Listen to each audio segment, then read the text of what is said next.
Hello everyone. क्या आप जानते हैं कि फोटोसिंथेसिस और रिस्पायरेशन में क्या फर्क है? आज हमको क्लियर करेंगे कि फोटोसिंथेसिस और रिस्पायरेशन में क्या फर्क है। फर्स्ट ऑफ ऑल, फोटोसिंथेसिस में पहली पॉइंट है कि ये एनाबॉलिक प्रोसेस है।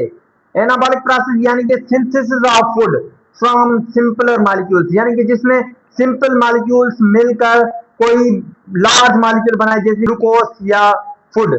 ठीक है, ये हो गया एनाबॉलिक प्रोसेस। और उसके अपोजिट में जो रिस्पायरेशन है, रिस्पायरेशन में पहली पॉइंट क्या है कि ये केटाबॉलिक प्रोसेस है। केटाबॉलिक यानी कि कट। आप केटाबॉलिक यानी कि पहले ही शब्द से आप पहचान जाएंगे कि केटाबॉलिक प्रोसेस किसे कहते हैं। केटाबॉलिक यानी कट, किसी लार्ज मॉलिक्यूल को हम कट करके सिंपलर मॉलिक्यूल यानी कि उसके ब्रेक डाउन कर दें। दूसरी पॉइंट में आपको बताया गया कि break down of food from large molecules, यानी कि जो लार्ज मॉलिक्यूल्स होते हैं उसको ब्रेक डाउन करके उसको तोड़कर सिंपलर मॉलिक्यूल्स में बनाएं, उसे हम केटाबॉलिक प्रोसेस कहते हैं। नंबर सेकंड पे फोटोसिंथेसिस के बारे में कहा गया है कि रिक्वायर्स लाइट एनर्जी, यानी कि फोटोसिंथेसिस का जो अमल होता है उसके लिए लाइट एनर्जी की जरूरत पड़ती है। यानी कि फोटोसिंथेसिस जो होता है हमारा, जाहिर सी बात है डे टाइम होता है, उसको उसके लिए क्या होती है, लाइट की जरूरत पड़ती है। उसके अपोजिट जो रिस्पायरेशन में पॉइंट लिखी गई है कि does not requires light energy, जिसमें लाइट की जरूरत नहीं पड़ती। रिस्पायरेशन में लाइट की जरूरत नहीं पड़ती।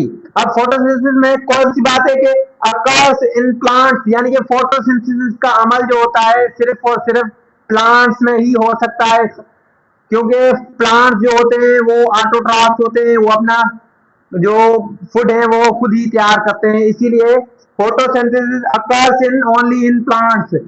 और उसके बाद जो है रिस्पायरेशन की दूसरी बात है कि occurs in all living organisms, यानी कि रिस्पायरेशन जो है वो ऑल लिविंग ऑर्गेनिजम्स, जिस जो भी लिविंग ऑर्गेनिजम्स आ जाते हैं उसमें रिस्पायरेशन का अमल होना ही है।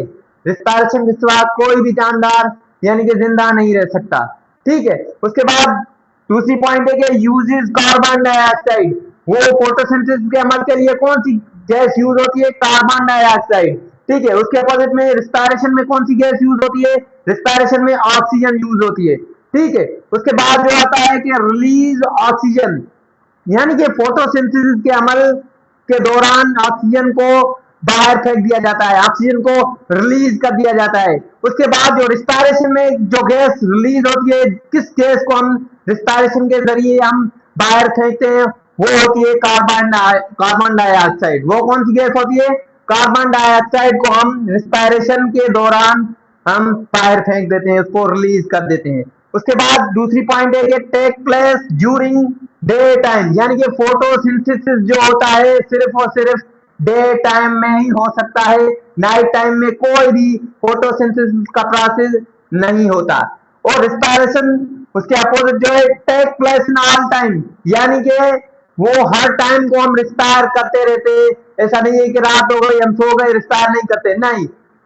एनिमल्स में, प्लांट्स में एक ही बात होती है, रिस्पायरेशन डे टाइम में भी हो सकती है और रात को भी हो सकती है। उसके बाद एक क्लोरोफिल इज रिक्वायर्ड, यानी कि फोटोसिंथेसिस के लिए क्लोरोफिल रिक्वायर्ड होता है और रिस्पायरेशन के लिए क्लोरोफिल रिक्वायर्ड नहीं होता। That's clear.